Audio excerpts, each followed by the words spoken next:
Great. So the purpose of this meeting is very straightforward. We would like to update you on the activities that we are doing. We will also update you on the financial situation, some information from the Journal of Critical Realism. We will also have a space to announce the winner of the Cheryl Frank Book Prize for the best book related to critical realism studies. So we will invite the chair of the committee to announce their finding. And we will also have some announcements and any other business towards the end of the meeting. So it's very straightforward. So if there are no objections to this agenda, I would like to go like item by item. Is this okay? All right. Can I go to the agenda? All right. So after the introductions, I would like to first start with the approval of minutes. And actually, I would like to invite Catherine, if she could guide us. Those minutes are the minutes of the last IACR meetings in Warwick. So Catherine, the floor is yours.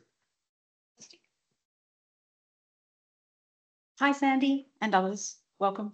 I don't know, I know you received the minutes as part of the pack before this conference, but the way that, because different people come each year to the business meeting, we don't do what is sometimes done in other meetings where this year participants approve the minutes of the previous year because A, it's a year ago and no one remembers. And secondly, we're often differently constituted. English, it's my first language. So the system that we have, and this will come up later in the meeting, is that 2 people in the current meeting volunteer to sign off on the minutes once they're ready for that year, and then we just present them as a finished thing. But just to run you through a few of the things that were in those minutes, if you didn't look at them, one of the big issues last year was obviously the changeover in the Secretariat. So we talked about the process of the elections, which you don't need to worry about until 2026 again, and a couple of constitutional changes to allow for online elections, because the Constitution before that had said that everything had to go out in the mail and people had to return it by mail. And so we changed it to being online, which was good. I gave an administrative report about that.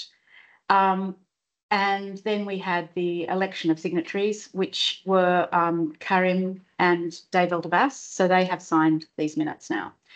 And then Lodva gave the Treasurer's report on where things were by the end of that year.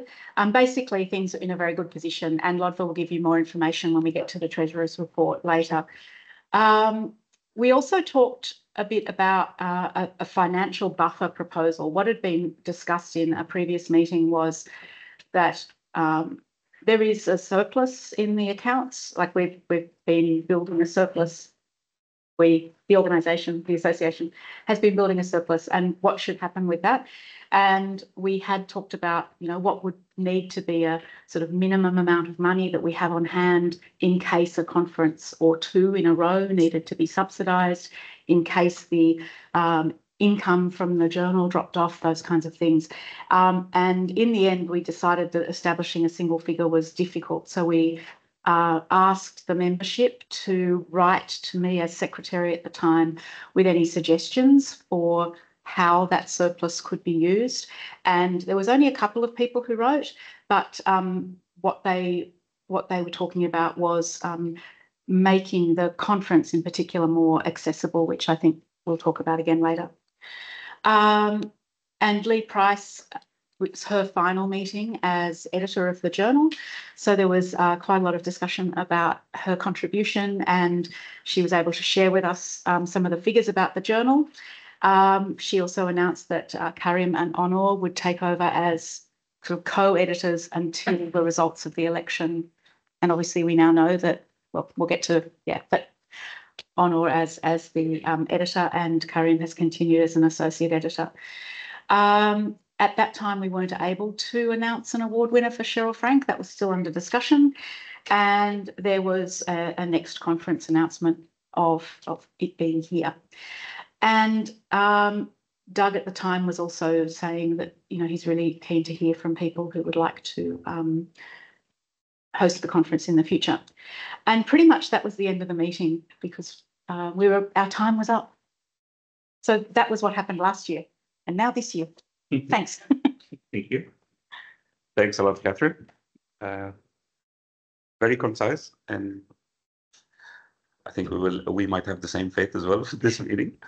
Okay. So next on my agenda would be the administrative report, and I would like to give the floor to Sandy Rao to actually present that package to us as well. Sandy? Thanks so much, and good morning, everyone. Just a brief introduction. My name is Sandy Rao. I'm a PhD candidate at the University of Calgary here in Canada, where it is about 4 a.m., so I apologize for a little bit of grogginess.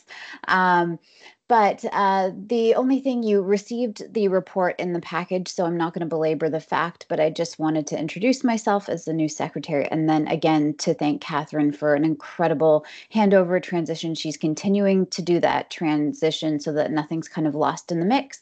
And I did want to introduce our 2025 council members, Priscilla, Mark, Catherine, Lee, Ross, Jack, Alan, Tone, Robert, Christoph, Jin, Adler, Karen, and Ishmael. And you will see their full names in the full administrative report. But otherwise, just the report from me is that things are being transitioned from Catherine to myself. I have now access of all of the files, all of those key sort of details, and then we'll be looking to see better ways of updating the membership, communicating more effectively with members, and ensuring that memberships stay up to date, things like that. So that's about it for me, but I'm the person behind the emails, and so feel free to connect with me if ever you need. So I'll turn it back over to you, Kareem. And thanks a lot, Sandy. And thank you for this. And I would like to actually then take this opportunity to, the next on our agenda is to actually give you an update in relation to our, next on the agenda is we would need then, given what Catherine has said, we would need to appoint two of those who are attending the meeting now to sign the minutes of this particular meeting. So, Catherine, that's one, and I would need another person to sign the minutes of this particular meeting. Any other? Just the signature. Richard? Yeah. Yeah, I mean, you would have to approve, of course, but yeah. Yeah, I'd be happy to do that. Okay, great. So it's going to be Catherine and Richard. Okay, thanks a lot. So it's very smooth. I mean, I guess I'm going to continue forward.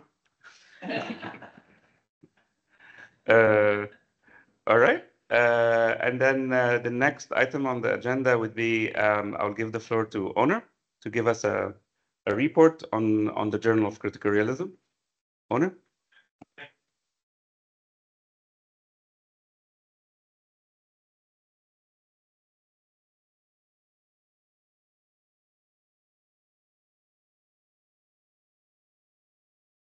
Okay, and this is visible to the online viewers. All right. Okay. Thank you, Karim, and hello everyone. So I will give you a brief report on what's going on at JCR, the Journal of Critical Realism. I will first start with a huge thanks to Leah Price. So this is the first time I'm meeting you as general editor of the journal. Lee had taken over from Mervyn Hartwig, who had founded the journal in the name of Alethea back in 1998. And Leah Price took over in 2016. So she has been serving out of pure love, for many years, nearly a decade. And she has carried the journal upwards. We owe a lot to her efforts. So a big thank you to Leah Price. A brief history of the editorial team change. Well, Catherine touched upon that. So Leah Price stepped down last year And there was a brief period where Karim and I were co-editors, and then Karim got elected as the president of IACR. It would make procedurally more sense that he would be associate editor, and I would continue as general editor. So that's the current arrangement that we have. Another big change, another big update is the change in the editorial committee of the journal. I will not go through all the names here. You can find the full list at the Critical Realism website. I would like to thank the outgoing editorial committee who have served many years, and they have done a great job in helping Leah Price and ourselves, me and Karim, when we were associates under Lee. So in the new committee, we have, I think, a good mix of scholars from various disciplines, including philosophy, sociology, business, education, and international relations. They have started work, and they are very, very helpful. So I would like to thank the current editorial committee too. They will be serving for 3 years. This is going to be coinciding with my term as the editor, and we will see what happens after that. But I am committed for 3 years.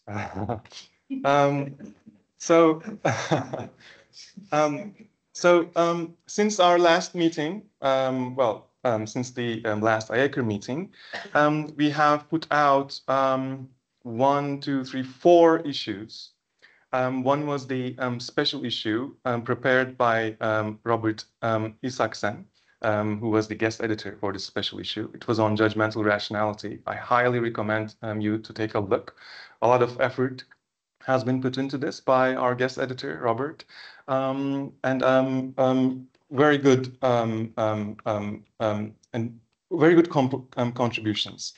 And make sure take a look that you take a look at the roundtable discussion. Very interesting discussion. And then we have, officially put out 2 regular issues. First 2 regular issues of 2025. These include, the first issue includes an editorial by Leah Price, 4 research articles, and a discussion piece, an interview. So please take a look. The second regular issue, very recently published in print and online, I think, includes again an editorial by Leah Price and Lynn Nijhuis commemorating Peter Ness, who passed away very recently, sadly. He was a very important figure in critical realism, especially in the Scandinavian continent. We have 4 research articles and a discussion, again, an interview by Jamie Morgan, who has been doing amazing jobs, an amazing job with the interviews, and a book review by Bob Jessup. Make sure you check that out too. And the third regular issue is nearly all published online, but it is not yet published as a full issue, with the packaging. We have 1 more article to come. It's in production. It's in the Tyler and Francis's hands now. Again, very interesting collection of articles and 2 book reviews. So that's the very brief updates on what has been coming out of the journal. All right. So next item that I want to talk about is the shortly on the upcoming issues. The 4th issue of this year is going to be a special issue prepared by Karim, who is acting as both host and guest editor in that. Many of the contributions to that special issue you've seen in the panels in this conference. And a fifth issue is going to be coming out, hopefully coming out soon, which is going to be based on the last year's conference. And it's being prepared under the guest editorship of Ellen Norrie and Amanda Wilson. And it's going to be on criminal justice and critical realism. So we have that lined up. For next year too, we have some ideas about a special issue, and actually 2 special issues as well. All right, so some metrics. We have a 26 days period from submission to first decision. Not the best, but we will try to bring that down to under 3 weeks, ideally 2 weeks. We have a 35% acceptance rate. Again, not the best. So it should be, I think, somewhere in the 20s, maybe something like that. But these things depend on a lot of factors that are outside of our control, including the amount of spam we receive. You wouldn't believe the amount of spam we receive. All right. So these are some of the important metrics that are perhaps I could call internal. Now, some other metrics. Well, a note to start. Obviously, as critical realists, we can't be empiricists about this sort of information. Citation factors, impact factors, etc. They're awfully empiricist. So that's on the first degree. On the second degree, though, we should be mindful of the game that we're playing, in part at least. So there's always going to be some counter-hegemonic struggle aspect to doing academic work within critical realism. And these metrics, these impact factors, etc., are a part of it, so we should be paying attention. Luckily, on all fronts, we are doing very, very well, that's the best of my knowledge.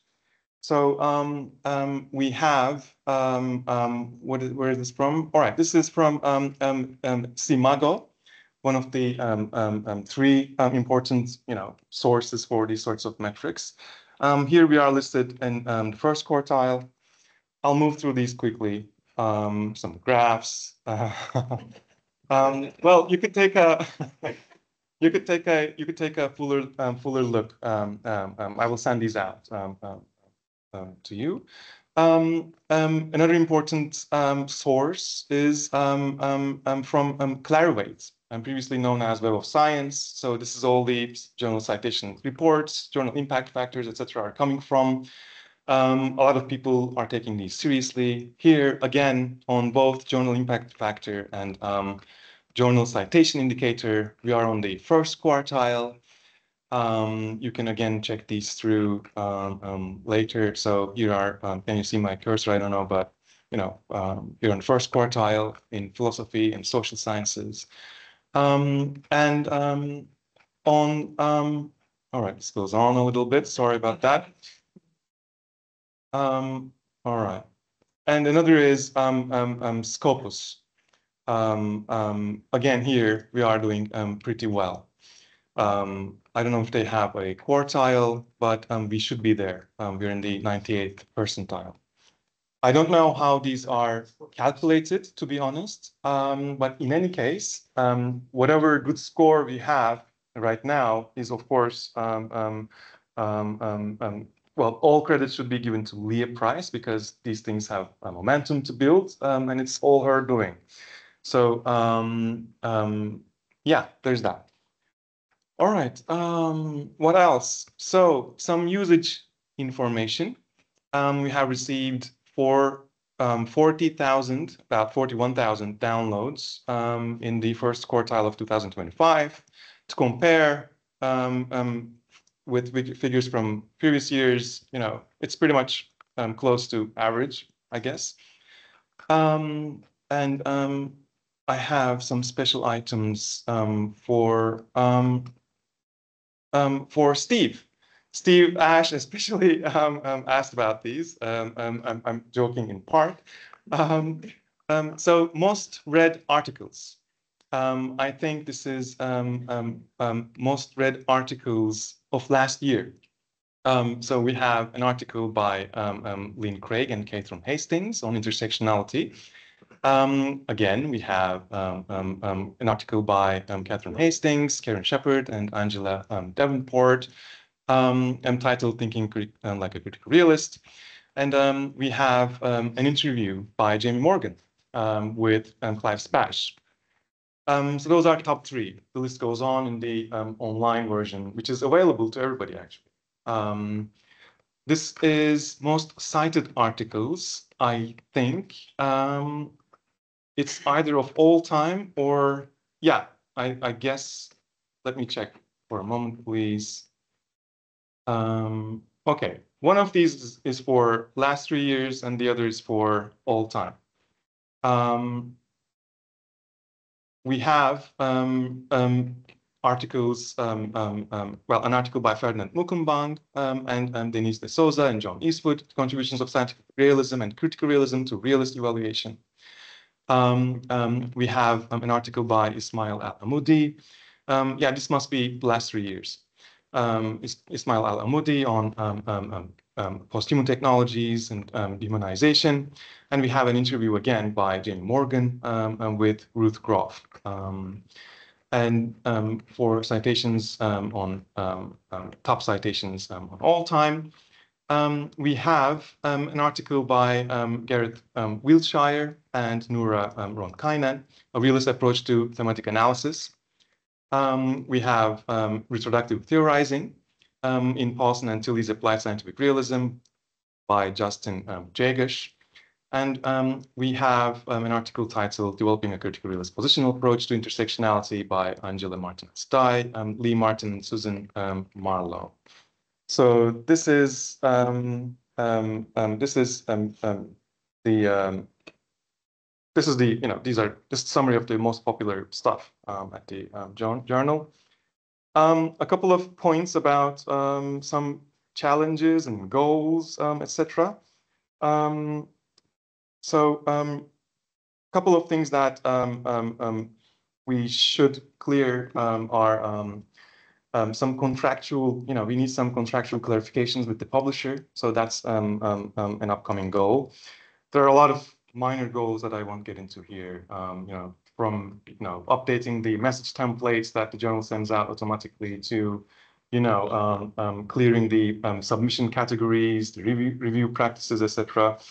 I won't get into that much.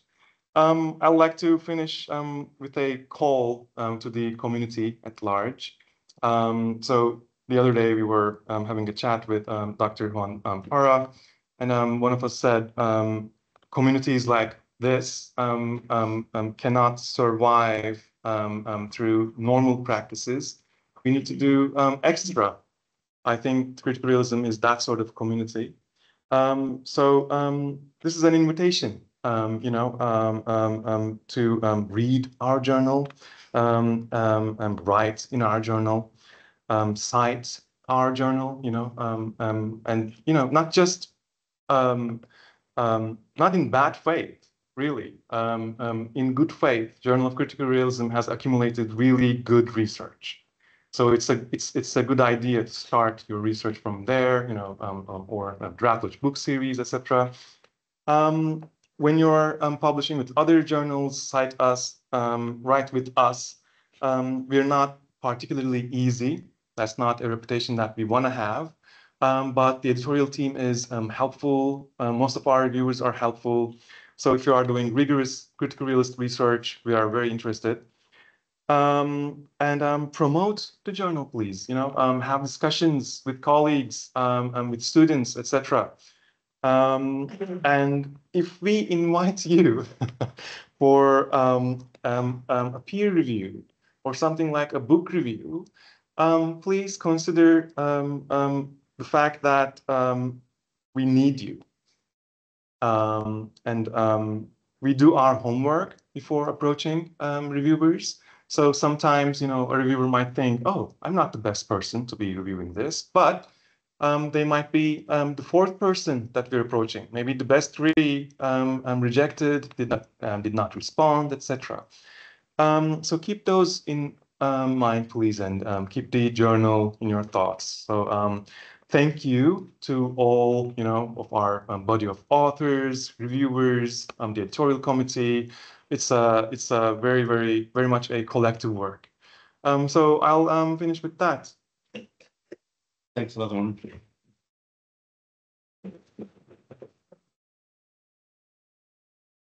Well, thanks again, Onur. With this very comprehensive overview, I would like to move now to the next item on the agenda. I would like to invite Lodve, our treasurer, to present our financial report. Lodve?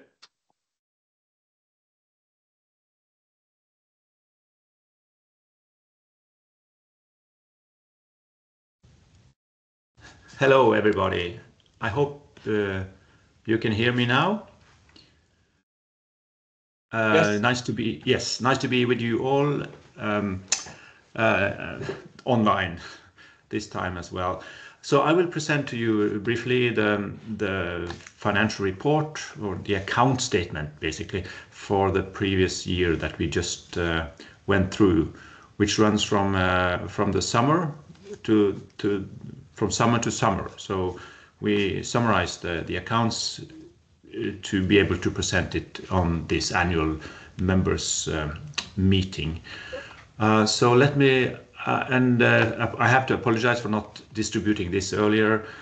I will load it up now, and all of you can have a copy after the meeting if you like. But I have summarized only the brief and most important details. It's a short report. So let me just try to bring it up to you. I'll share it right away. Let's see. Here. Was that successful as well? Can you see my my PowerPoint now? Yeah, I think I heard a yes there in the background. So here is just a very brief highlight from what is the situation for the association. So the main thing to say is that we have a good control over our income and expenditure, and therefore the financial situation of the association is still solid. I used to say this every year, and this is there is one very important reason for this, and this is the fact that the journal that we had just heard details about is doing well, and the agreement we have with the publisher means that every year we receive a profit share from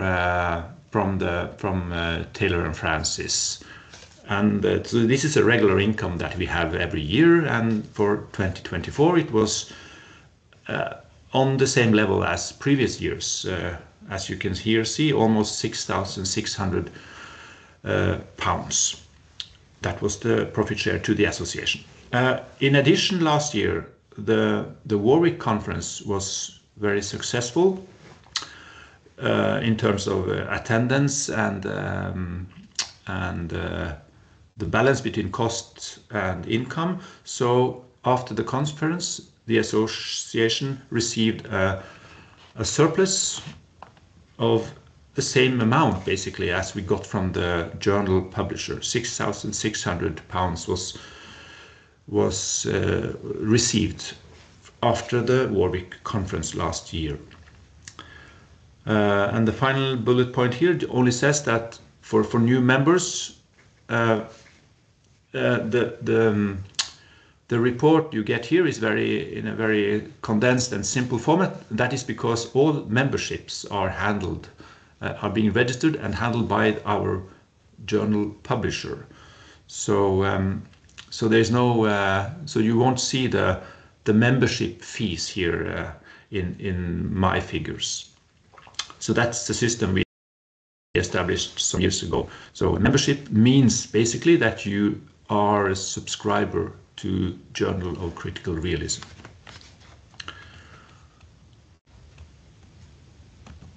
So the next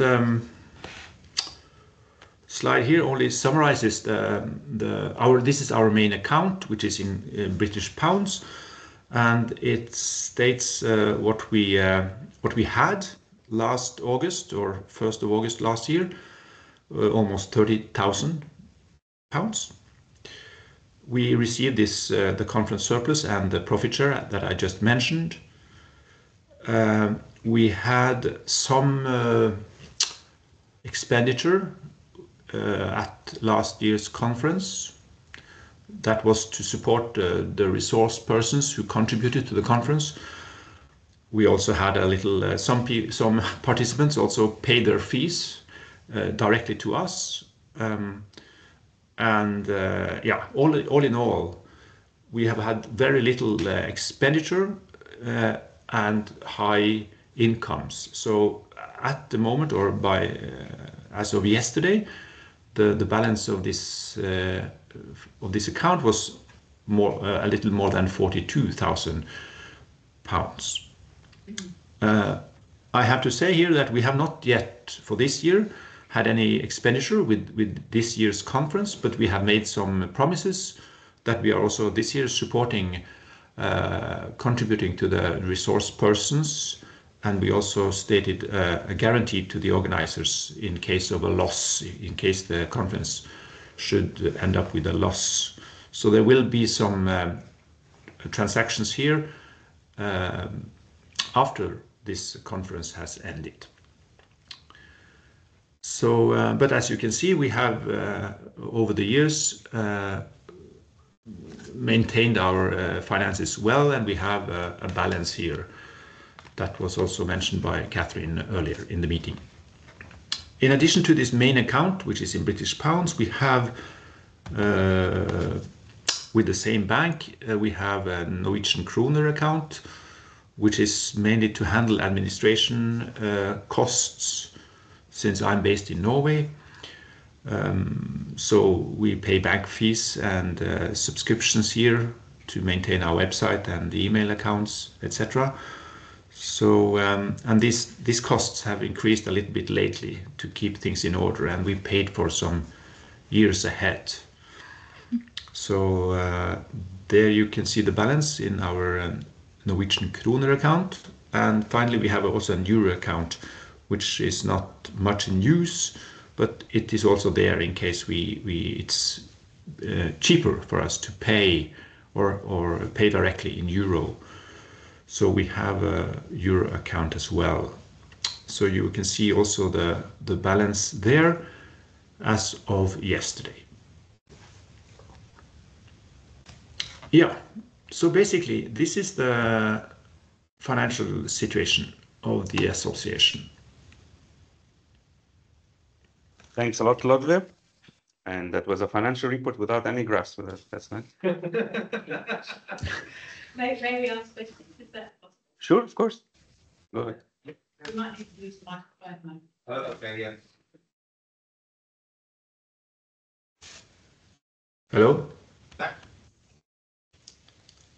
Thanks. You need to push all the way up. Oh, hi. That's actually a financial report, really interesting.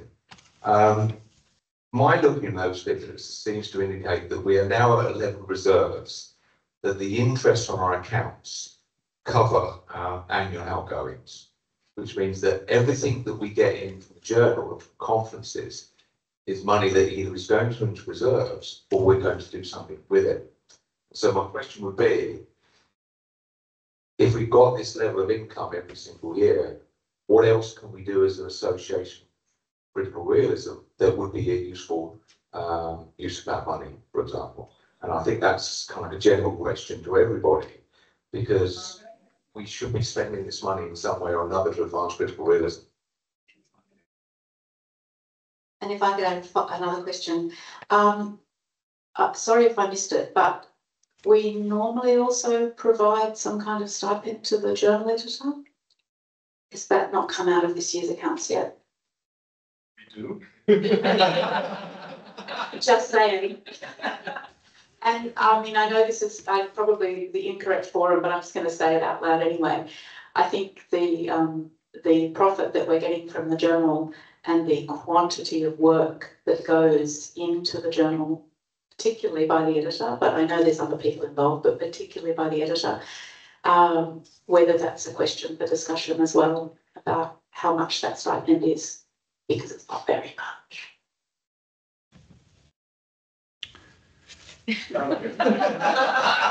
Should be. No, I guess I should disclose. I do receive one payment from TNF, publisher, but it's somewhere in the £300-400 a year. But I should be disclosing that. I guess I didn't know.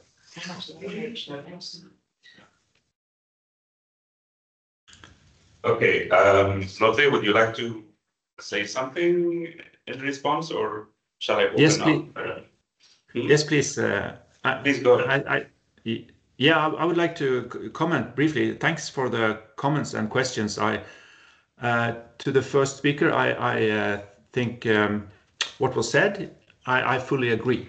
We have had this discussion, especially the last 2 years, and perhaps without concluding yet. But we can do more for critical realism, and we are in a position to use some of our funds and savings in a strategic way. So that I support that we can and should do more. Yeah, and I think Catherine mentioned we have had a system for supporting the editor or paying a kind of allowance, and during Lee Price's time we call this a refund of expenses, and this system of course is still valid. We have not yet paid the owner anything, so that is still to be done for this year, and it's also not realistic. It's not it's not at the level it should be, I think, compared to the amount of work put in. But the journal is very, very important for us, and we used to pay. Its annual amount has been over the last few years 1,500 British pounds as a editor allowance or expenditure refund. So that is still also coming for this year, of course. Yeah, I think those were the two main points mentioned. I'm happy to answer any other questions, of course. Okay, thanks, Jose. Any owner, would you like to? Sandy, any reaction on your side? No questions, but just a general request for any questions that are coming out of the meeting, if the person could say their name, just so that I could record that for the minutes.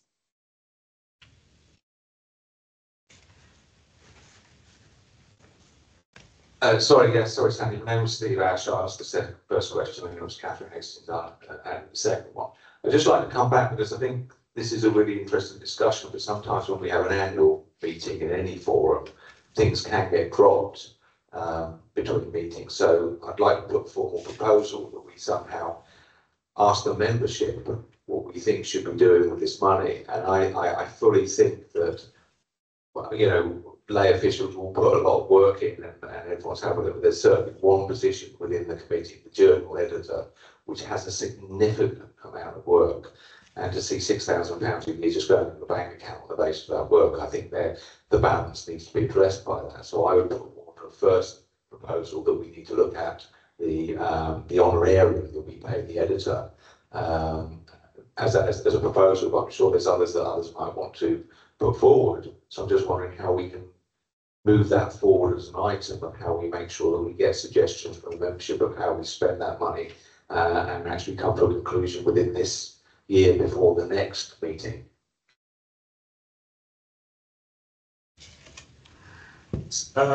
Very good ideas, and as you can see from Lotfi, Sandy as well, and myself, I think these are important ideas. To be honest, they're also not new. I mean, as you have heard, they've been discussed also by the previous committee.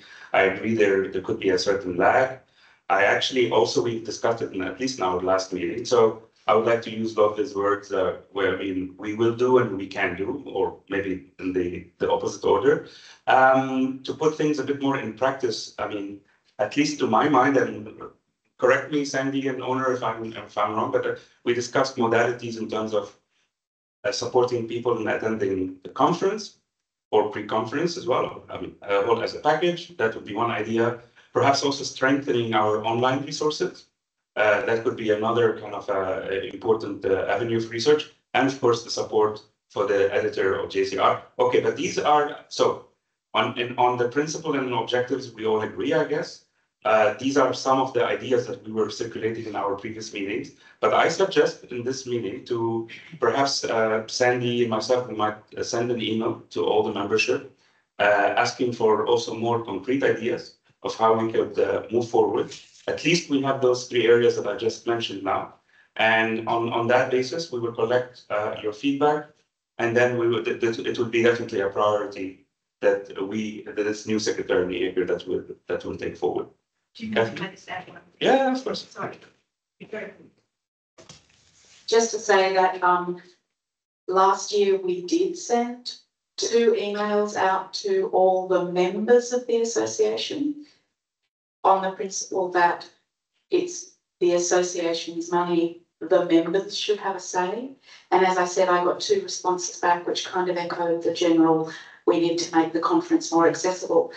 But come with, I would argue it's really helpful for the committee if you come with specific suggestions. So instead of make the conference more accessible, how would you suggest we make the conference more accessible? What is a way or a methodology of doing that that could be fair and transparent, that, you know, doesn't impose, like if you ask for, you know, a call for, I would like, you know, a scholarship program or something, that's a massive amount of work potentially to sort through all the applications. So like, what are some potential, not just the high level idea, but how would you imagine that actually working? Because that would be really helpful for the committee, I suspect. But just a clarification, you said like, so that was a message from the last, yeah. No response. Yeah. Okay. So perhaps, I mean, in our last IACR meeting, we discussed a variety of modalities of how we can do this. And it was really tough because we wanted also to take into account sustainability, but also equality and equity, right? And there's no like a perfect model in relation to this, but we're gonna do it. But what I take from your suggestion, and also given the experience that we had with the last meeting, perhaps we will start throwing the ball. So we will make a suggestion. That will be our top priority in the next meeting. We will make a suggestion and we will send it and we will have 2 objectives. One is like, what do you think about this suggestion?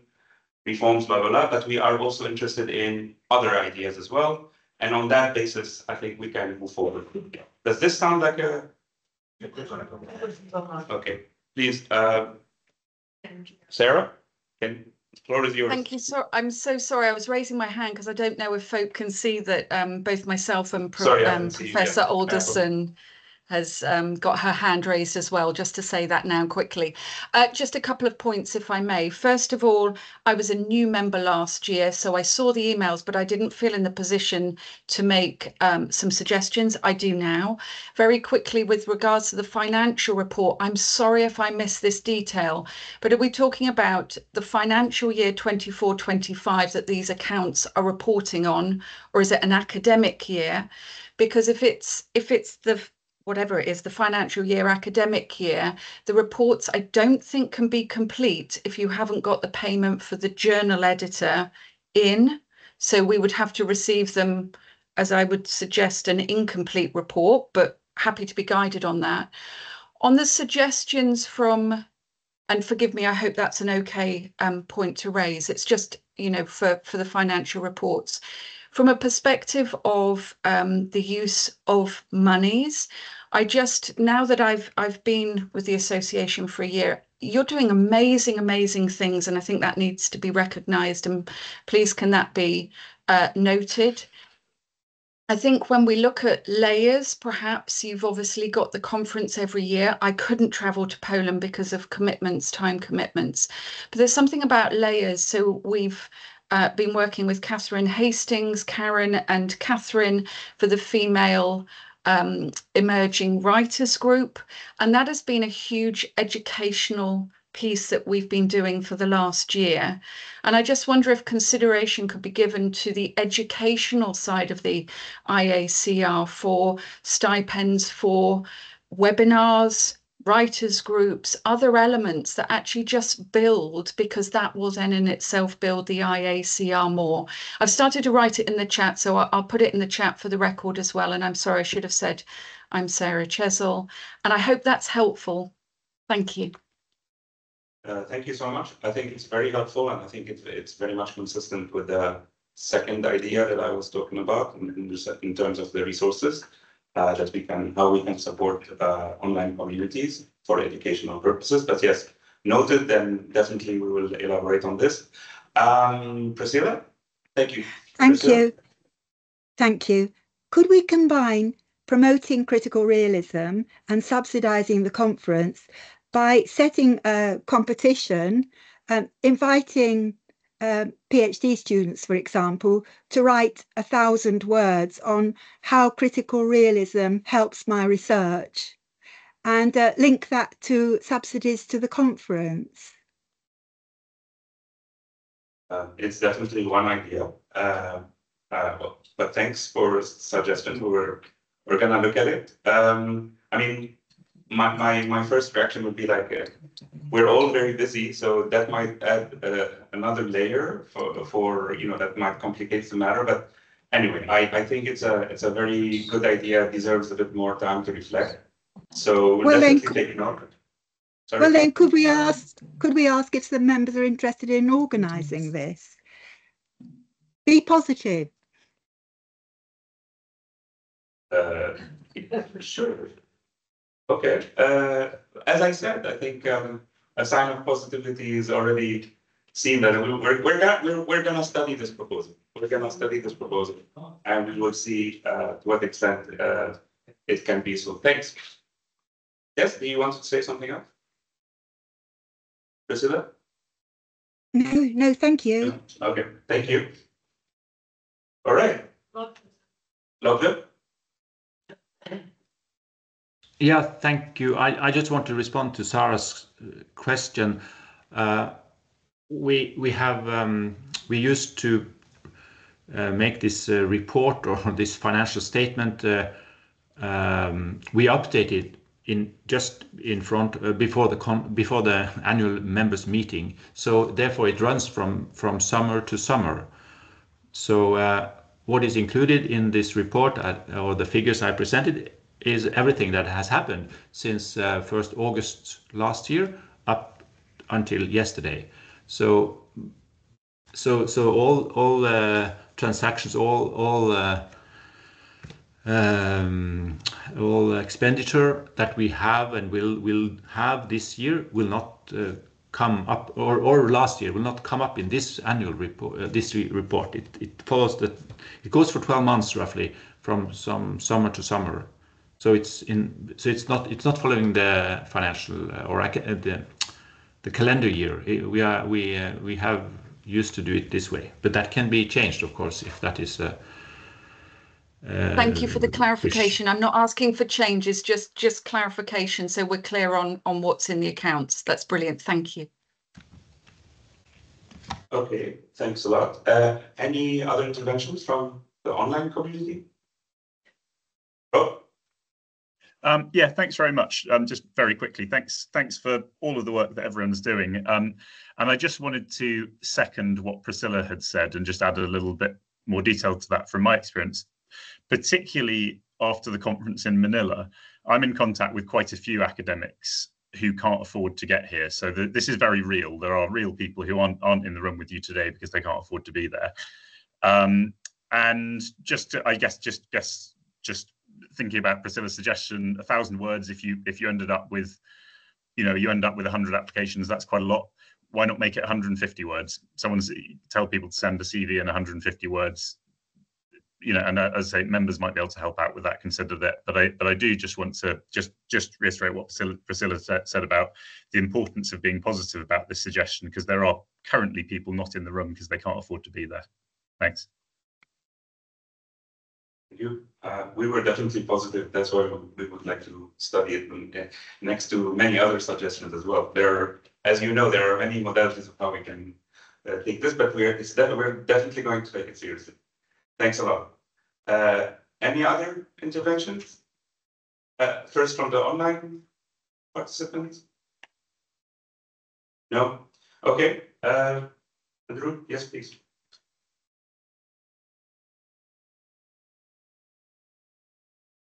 I suppose just an idea about how we could support. Sorry, my name is Sarah Bates Evoy. Hi, Sandy. I was just thinking about accessibility and maybe that we could target particular countries where it might be very difficult and where they're underrepresented.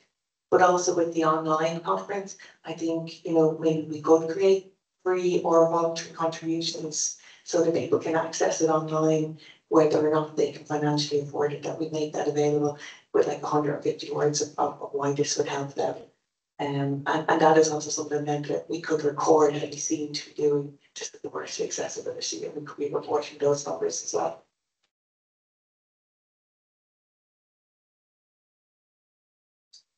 Thank you. I personally think it's a very good idea, actually. And if I'm not mistaken, at least in this conference, we've also started the road in this particular kind of, if you want, stratification per regions, but I think we can do way more. And also the idea about online. I don't know about the ratio. I mean, of course, details need to be figured out, but yes, we will also take that seriously. I mean, yes, so for sure. I hope I can have a kind of agreement on the following next step, which would be, I think Catherine's point was very spot on. What we will do in our next meeting in the IACR, we will have a suggestion. And then based on that, we will roll the ball on two levels. One is that, what do you think of these suggestions? And we open it also, I mean, we also took note of the various suggestions that we had today. And we will also have another round of other ideas. And on that basis, we will move forward. Does this seem agreeable to everyone here? Great. So, well, we made thank you. All right, so we can go back now. Thanks, Dr. That concludes our financial report. I see a hand. No? Sarah. Sarah? Hi, thank you. Just really quickly, I think it would be great if actually there was an item on the agenda so that formally we're talking about these kind of ideas. These are really powerful ideas that have come up. Love Priscilla's idea, built on by Robert, the points that were raised by Catherine. But I think as members, we all need to take responsibility that it's about building and developing the IACR. So if it's there formally, if we're going out, it's not just an email, and we're all taking responsibility. Thank you. Thanks a lot. Okay. So on that basis, I think we can conclude the financial report. And all right, we can move with the next step on the agenda. Oh. Sandy? Sorry, Karim, thanks. I don't know if this is the opportunity to talk about the treasurer, or will you talk about that later on in terms of Ludwig kind of continuing on for us, but not necessarily that's sustainable for him, or what were you thinking? Okay, maybe that might be an opportune kind of just an update in relation. You mean about what has happened, right, with the treasurer position? Yes, yes. Yeah, okay. So as I don't know if you are aware, Alberto Corti who's based in Sweden. I forgot actually which particular, maybe Uppsala. Okay, that's not important. Alberto Corsi was elected to act as the treasurer in the new secretariat. However, a month or so after this election, he had to distance himself for personal reasons. So we had a particular problem, and we wanted to replace the treasurer position. Now, there was only one serious implication in the sense that the funds are in Norway. So we do have a preference for someone, for practical reasons that we can see, for someone who's based in Norway in order to deal with the whole issue. And we've also had meetings in IACR where we are planning that perhaps at some point the best option would be to move the funds to the UK in that sense, but that would be our like medium-term plan. But for the short period, we would need someone local in that sense to deal with this issue. So we're searching for someone with those characteristics, preferably based in Norway, to see the reasons. And we actually, I contacted as well Lee Price, and she suggested as well a few names, and we're still waiting their confirmation in relation to this. And we are very lucky that Lothe has kindly accepted to stay on this position until we are able to find a solution. So this is the update in relation to this issue. Sandy, do you want to say something more, or Lothe? No, that was great. I just was sort of putting a call out for anybody that would maybe be interested or know of somebody or who has a passionate desire to be a treasurer, because at the end of the day, all of the suggestions about what's to do with the monies is fantastic. But if we have no one to do any of those details in terms of moving, paying, even, paying the bills of the website or the email, like there is a process step. And Lodva, again, we can't be more grateful to you for continuing on. You've done your term and you continue to work with us, but it's sort of not a solution going forward. So I appreciate that, Karim. Thank you. Thanks a lot. Lotve, any? No, I just support what has been said. If there is anybody who know of somebody or who will be willing to take on, as you said, Karim, it's easier at the moment if the person is based in Norway or in a Scandinavian country, but it is also manageable from another country since we are linked to a bank which has international offices. So it's more mostly we need to find somebody who's willing to do this, have this position and keep track of our finances. It's a very I would say it's not a hard job. It doesn't take a lot of effort, but it just has to be there. Somebody has to keep an eye on these things and do what is necessary a few times a year and present this report. So it's a nice way also to be part of the discussion and the secretariat and take part and be updated on critical realist issues. So it's a possibility. So please consider it, anyone. Thanks. Thanks a lot, Lotve, and thanks again for actually willing to stand interim for this particular position. Okay, so can we now definitely move from that particular part of the agenda? Can we move to the agenda again? And next is actually the announcement of the Cheryl Frank Memorial Prize. Is Kevin Shilbrack online? I didn't see him. So I actually don't know. Are we allowed then to announce the winner? Okay, I mean, to my mind, I wanted to give the floor to Gavin. The representative. So I don't know. I am not aware of the etiquette here. Are we allowed to announce it now? Karim, I think you can announce it. Thanks, Doug. So we had a committee which was chaired by Kevin Schilbrack, Horst Linders, and Frederick Vanderberg were the other members in that committee. And they have their finding was to give the award for this year for the late Professor Margaret Archer for her book on morphogenesis and its critics. So that will be the winner. And we have discussed of course, we had also come to debate if someone is not present, can they win? And of course, it was like, there's no issue in relation to this, but we will contact I don't know what's the legal term, the representative.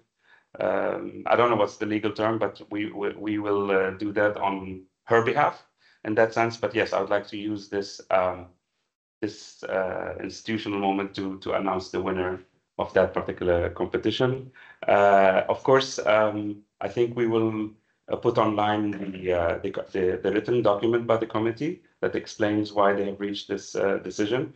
Kevin and his colleagues will produce that, and we'll put it later online. Is that okay? So, any reactions? No. Okay. Yeah, it is. Sorry. A nice big yawn from Dave. Yeah, okay, Dave. Dave, I invite you to further elaborate on your yawn. No? Are you sure? I'm sorry that my back was always to it, but yeah, I will get used to it, I promise. Okay. So, in the spirit of having further discussions, can we move forward with the agenda?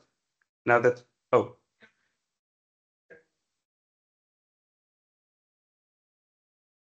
Yeah, thanks. It's Steve Ash again. I just want to check something on the Cheryl Frank Memorial Prize. This is this year's winner, so obviously normally the winner would be offered the opportunity at the next conference to give a keynote, and that won't be happening next year. Last year's winner, were they given the opportunity, but they didn't want to take that up? Okay, thanks. The answer to the second one was yes. Yes. I actually don't know why, but yes, that was the case. In relation to it, I think we will invite a representative, maybe if they are interested, to give a talk on their behalf. But if not, we won't have a speaker. But we will discuss the option of having a speaker in that sense. Is that okay? I also remembered one point. Kevin, in his email to us, suggested also further ideas about like how, about developing further criteria about the manner in which we select the winner. I also think there was, I'm not gonna go into details now because there were a variety of ideas, but owner Sandy and we all agree that this is also an area, we were talking about this before, we would like to also kind of develop a kind of a transparent, clear criteria on what basis actually the winner would be winning this particular prize. So that's also another activity that we would like to invest a bit more in the future. But yeah, I don't think I'm in a position now to go into details because there are still many areas that we need to consider there. Okay, so if we can move into the rest of the agenda. Okay, the next item is the 2026 IACR. I'm very pleased to actually announce that the next conference will be in the Institute of Social Studies of Erasmus University, Rotterdam, but the institute is in The Hague. It's actually where I'm based. The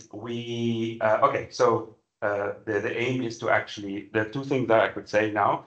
The aim is to do it either in the week, exactly like this year, like the last week of July, or perhaps the first week in August, with the pre-conference, of course. The second thing is that I could say something preliminary about the theme. Of course, we are always welcoming papers that deal with critical realism in general, but the theme would be something about varieties of critical realism.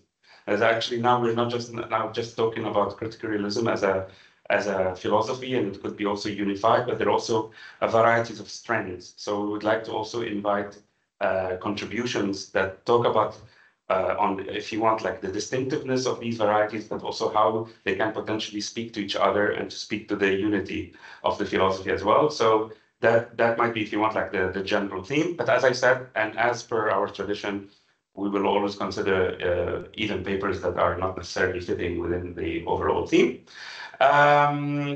Another thing I would like to say about this, also in the spirit of being these reforms that we are trying to introduce in the Secretariat, we would like to actually start encouraging the membership to start putting ahead some suggestions for future conferences as well. I mean, I had one idea about holding the conference perhaps in Japan in 27 or 28. It's only tentative at the moment, so there's nothing concrete. But actually, in order to give a bit more certainty, it would be nice to start actually planning ahead. So what we will do is we will put a call and we'll start like, inviting people to actually think, or if you could recommend, it would be nice to, to start actually planning a bit early for these conferences. So now we know for sure that in 2026 it will be in The Hague, and the call would be open for, further nominations of further destinations for 27 and 28. I think we will have to start also like, looking ahead into the future in that sense. So if you're interested, or you know of someone who might be interested, we will put a call, we will send a message, but please, I would like to inform you within this particular meeting. Any comments or suggestions from the online participants? No? Any questions or suggestions on these points? Richard? Yeah, I'm not actually a member of this, so I might not get the email, but I just wanted to let you know that myself and Tom Brock, who's based at Manchester, we'd be interested in hosting it there at some point in Manchester. There's another critical realist based at our university who's interested in supporting that. And I haven't actually spoken to Mark Carrigan about this, but he's just down the road at the University of Manchester, so I imagine he might be interested in supporting that too. So yeah, it's just to make you aware that we're interested in hosting it in Manchester, perhaps in the next couple of years. Excellent. Excellent. That's what we want to hear. So I mean, now and actually, given that now we are sorted for next year, it will give you some time to next time. I hope we can see a kind of a written proposal with details and everything. That would be great. Other ideas, other suggestions? No? Yes?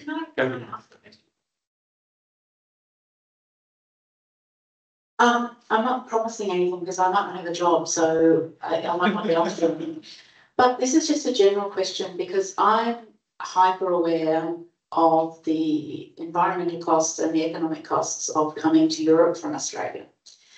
And if some of us got together and put on a conference in Australia and gave people 2 years' notice it was going to happen, I guess my question is, would people come? Because I love the hybrid conferences. I mean, having online conferences saved all of us because we were able to keep participating during COVID. And there are, as you probably noticed, there are lots of people from the other side of the world participating online in this conference. But having a critical mass of people in person is also really important for the vibrancy of the whole thing. So I guess that's just an open question, that if we did something in Australia, would there be enough people who would come in person to make that work? I mean, I think your question,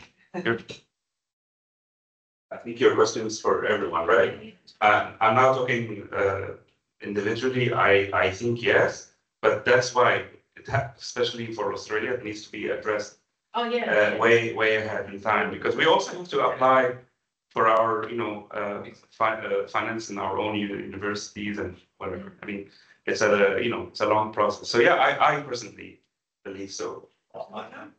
Priscilla? Thank you. First of all, I'd really like to thank Catherine for her amazing work over 3 years. She also organised the 2-day pre-conference this week. so brilliantly. It's the best I've ever attended. And I love being here in person and our other Australian and New Zealand friends. However, yeah.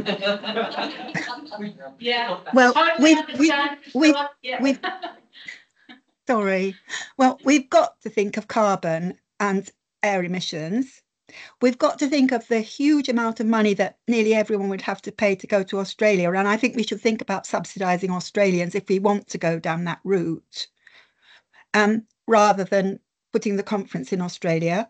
However, why don't we put the conference in Australia as an online conference apart from a local hub? Because that's the way we should be all going forward. I always attend online. I've attended online for 5 years. I've never been to an in-person conference. And I think we need to really increase the online. I'm so sorry, Catherine, if you... No, I think actually, Priscilla, what you've said makes a really good point. You know, I don't know if you know this, but there's a group of us that run an online community of practice with critical realism in our time zone, which means Asia, Australia, New Zealand, a little bit of the Pacific. And, you know, there's 100 of us on the mailing list and 30 people turn up once a month online. We could actually get the critical mass of people that we need in person from the region, but have it online. The biggest issue then is at what time of day, because my experience with Australian conferences is we're used to staying up till the middle of the night, and to a degree, the people from the US are obviously getting up in the middle of the night. But I've been involved with another conference where pretty much everyone from Europe said, I'm not getting up early or I'm not staying up late, because there's more of a tendency for, I guess, European time zone to be a preferred time zone. So that might be something we need to negotiate. But I take your point and I agree with you that, you know, as long as we run it really well online and as long as we've got a local mass of people, then I think it is possible. So thank you for reminding me to think like that. Okay, thanks. Any other suggestions?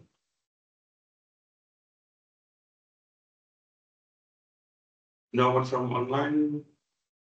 No. Okay. Which leads us, I believe, to the last item on the agenda. We can go to the...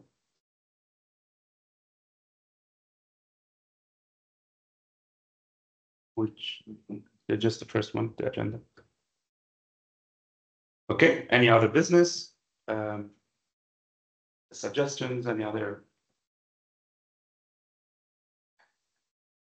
new ideas, suggestions? I mean,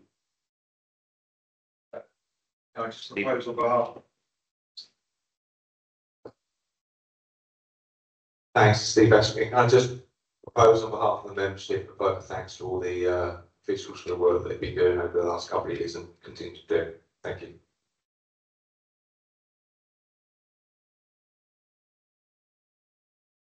thanks. So, any other suggestions? Any other business from our online participants? No. Okay, thanks. On that note, the meeting is adjourned. Thank you very much for your participation, and you will hear from us very soon. See you. Thanks a lot. Yeah.